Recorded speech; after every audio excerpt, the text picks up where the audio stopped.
Welcome to YOUCANIC. Today here on YOUCANIC we have a 2020 Honda Civic, and we're going to go over this procedure in which you would be able to link your phone to it, to your vehicle, Bluetooth or whatnot. So there's a couple ways you can get to that screen. You can either use the menu clock option, or you can hit the call button, and then it's going to say would you like to add a phone, and you'll get the same screen when you go through the menu button, and then scroll down here to your settings, and then we've got your Bluetooth, add a new device. Anyway, so we want to add a phone, and we're going to scroll down by using our little options here for up and down. It's this dial.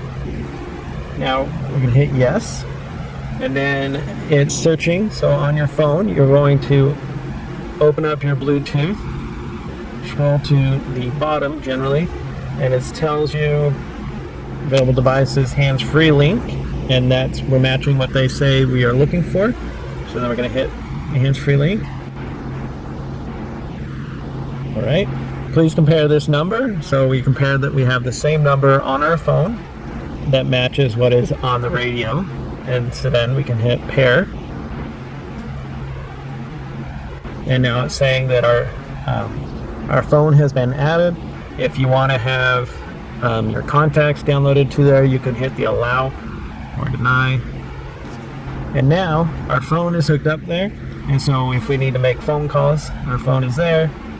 You got your speed dial, add a new, that would be your contacts if you would like. We're going to go back to the phone, call history, phone book, and or dial. And then to dial, we can scroll using our dial over here, spinning and entering a number. And then once you've entered the number, hit the dial button and be able to make your phone call. Now, when you're done, you can also hit, well, that backs it up completely. Go back, menu. Say you want to remove the phone because you're done with the vehicle. Say you were borrowing the vehicle and rented the vehicle. Into your phone setup, and you can go right here, hit system clear, and this will clear all of the phones that are connected with this vehicle. It asks you if you want to do that for sure, so you do it twice, go through that, and now we're clearing the system of all our phone numbers, you name it, from this particular vehicle. And I say okay. So now there's no devices connected at the moment, but that is the procedure to connect up your device as well as delete the device when you're done. Thanks for watching YOUCANIC, where you can be the mechanic.